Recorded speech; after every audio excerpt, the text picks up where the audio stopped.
Good morning, and today's going to be pocket tens. We are under the gun.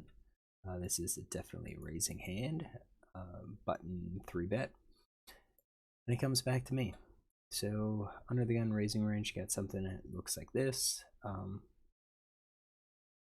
almost 10%. GTO has ace-9 suited in it. I haven't been doing that, but now that I've kind of noticing that I'm not doing it, I'm not raising with that hand, that I am looking to start playing it, adding it in the range along with like king 9 and jack 9. I think I messed up with a queen 9, so you can kind of see EP2 gets king 9, jack 9, and then EP3 kind of adds more. In any case, this is going to be our raising range. This guy's raising range, I've got 5%. I've got basically 7 out of 130. He's raising at a higher frequency. I think he is playing much more aggressive. Yeah, I've got queens and kings. That's his 3-bet range. Kings is a 4-bet range. I have a queen 3 suited. I think queen 3 suited was last night's hand against this player. He raised from the blind, 3-bet from the blind. I called with a pocket pair, and or I called with what did I call with? Ace queen, maybe. Ace queen off. I'm in position, and he spiked a 3, spiked a 3 to get me. So it is what it is. I should have probably been aggressive on the flop. Probably would have folded because I don't think he had backdoor. But anyways, I don't think this is going to be like queens plus ace king. I think at this point we're looking at a hand like this, and there may be even more hands that we're not seeing. So if that's his raising range, then it comes back to us, and we're definitely not going to be calling all of these. And actually, our calling range is going to be quite a bit tighter, and it's going to be something like this. I think these are going to ace king, and kings are going to be 4-bet, 4-bet or call. I think these. So I'd probably 4-bet kings, probably 4-bet ace king suited, possibly just call. So we're going to do 50%. I'm going to do 75% call with just ace king off. We're under the gun. We raised and we get 3-bet, but in this case, this player tends to be. I'm suspecting he's 3-betting with a bigger range than what's typical. So then it comes down to the pocket pairs. How low do we go? I think I'm probably okay to call with an 8. I think technically it goes down to about 9. So maybe we play the 8, maybe we don't. I probably wouldn't. I'd probably just fold, and I think 9s probably are going to be the lowest. And I'm not thrilled with this spot because we're going to be out of position. So we're going to go with this range and call it. Flop is 8-3-2 with 2 hearts. And we check the villain, and he bets. So we don't have aces, and I like his bet. It's a third pot. I think he's probably betting everything. You can see his c-bet stats pretty high, especially in position. So maybe he c-bets everything in his range, which includes like ace king, ace queen, king queen. Thing is what do we do? I think folding's out of the question. It just kind of comes down to are we looking at a check raise here? And I think some of the time we're going to be a check raise. I mean, we've got flush draw, we've got ace king for the flush draw that we could check raise. But if you look at that percentages, it's 1.32, super small.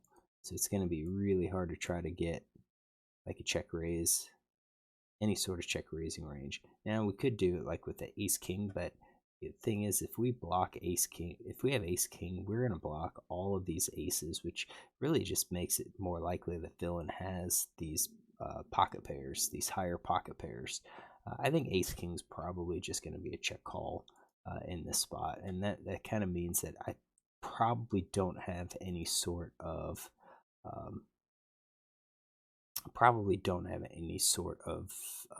check raising range. So I think we're probably check calling this the vast majority of the time, based on our strength. Obviously, I think some of the overcards, the ace king, we won't have them all in there. So maybe like 25%. It's just one of those things. If we have the heart, it gives us some draw, but heart's gonna block the flush draw, makes it less likely that he's betting with his heart draw, which he could obviously do. But I think ace king suited, actually it's probably like the ace king offsuit. So I think we get the hearts. I think we have the spades that we bet. So maybe it's 50-50 here. Let's do like 50-50. That's probably better. So 50% of the time we call with ace king, 50% we just go ahead and dump it. All right, so check called here. 9 comes out, 9 of clubs. So that really doesn't improve anything. And we check, and now it kind of comes back. He bets fairly large, and that kind of suggests to me that he's doing an overpair and not necessarily a flush draw. So I think we're going here, maybe even trips. No, he doesn't have trips. We said 10s plus. So this just kind of makes it seem like it's an overpair, and we've got 10, which means all of the overpairs get us. So I do think we're probably just going to be folding. So this would be a good spot now to kind of raise with our set. I think we're going to sometimes raise with our kings. Sometimes raise with our kings. And then I kind of think your ace king, your flush draw maybe. Yeah, you got sets. We've got 3 combos for the set. Yeah.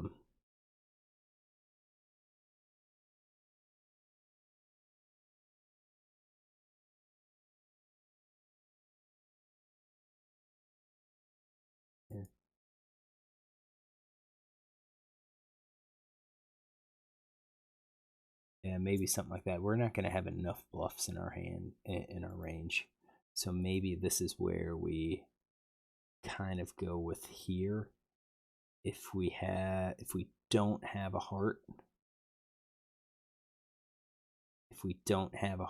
then we can check raise it.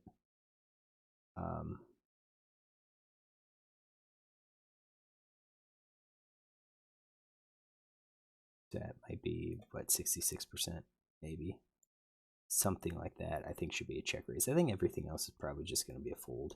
I think 10s is the easiest fold. Queens kind of questionable, but I think at this spot we should probably be folding our hand. So I think the other half, so the calls, let's do this. How about the calls with the queen, calls with the rest of the kings?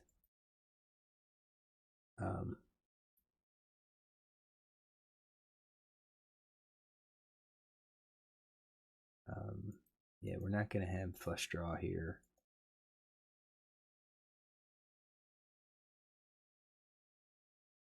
And I don't think it makes sense to call with like ace king over. So really, I think it's just kings and queens is all that we're going to check call here. And I called, so I think this is a mistake. I think this where it catches me. 3 clubs comes out. I go check. He bets again, and I call again.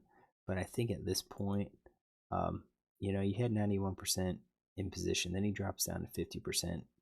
I think he becomes honest. I think he just checks behind with anything that's unpaired. So When he bets again, I think it's 100% this overpair. And, when you think about the overpairs in his hand, we've got tens, all of them beat us. So when we check,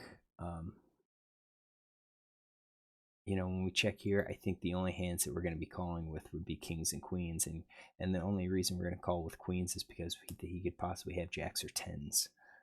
So in terms of combos, he's got 6 combos that we beat and 3 combos that beats us. Well, actually 6 and 6 because he has aces too. So queens are just kind of in the middle, and we're probably indifferent to calling and whatnot. So I did call. He shows queens, so this is definitely a hand that we kind of put him on. No problem. So I think what we're going to do is I'm going to end up taking notes here, but let's go ahead and run some GTO and see if there's any time where we're going to be looking to check raise it at all. We're going to keep the same range that he had. I think that's probably a decent range. We already have that. Let's give our range here. We're going to build the tree. Starting pot is 20. Oops. 20. Effective stack size 81. All right, so then he did, let's see here, a third, and then he did 2/3. 2/3, and then a third. Okay, so out of position stats, we'll do like set for 50, and he is set for maybe 33%.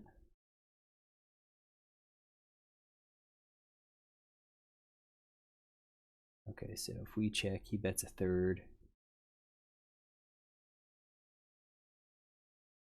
We check, he bets 66. Hold on. Yeah, he bets a third. So he bets and we call. And then it's to me. I check.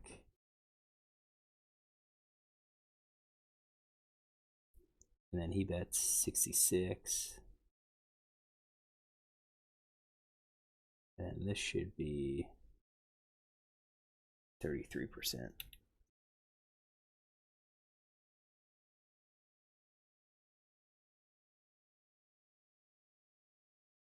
All right, let's confirm. We will run the solver and we will be back. All right, this went quickly. I think just right off the bat, I think turn should have been a fold. I think we fold turn. We save money on the river too. I think I just kind of got stubborn in this hand because I'm seeing him raise and I just can't believe that he's going to have hand that actually connects with it. But he is telling me he does.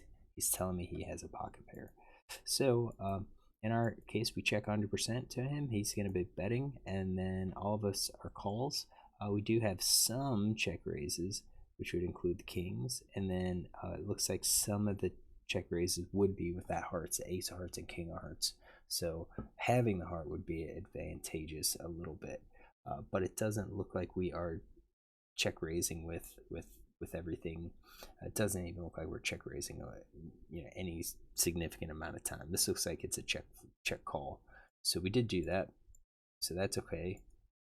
9 of clubs comes out, so we check to him. He bets now 48%, which is all of those hands, and then it looks like we are still don't really have a check raising range. We have some 9s, and then we have a couple kings.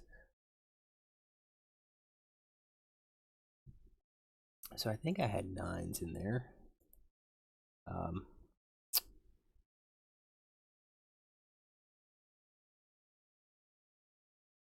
Yeah, what happened to him?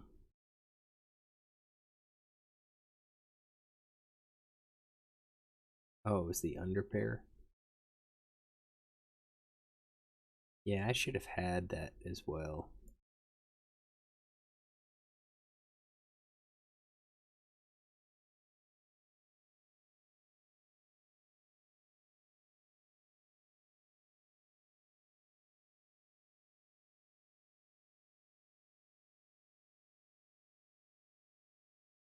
Yeah, we should that should be in there, and then the 9 of clubs.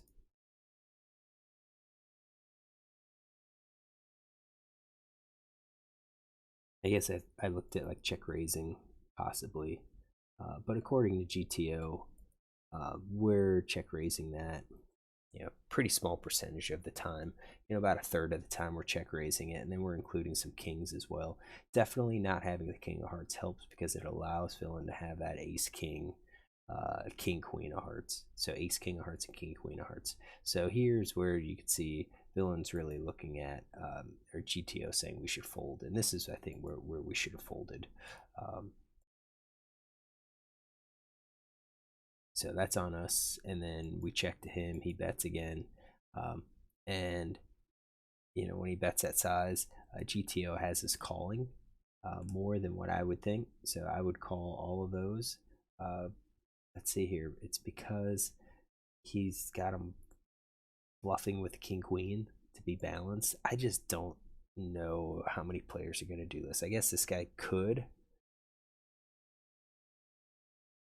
And if we know that he can do that, if we know he's balancing and he's going to have bluffs in our hands, then it kind of makes sense to call with tens, jacks, queens. But overall, I mean, we're only here with tens a very small percentage of the time, because we were only calling 30% of the time here.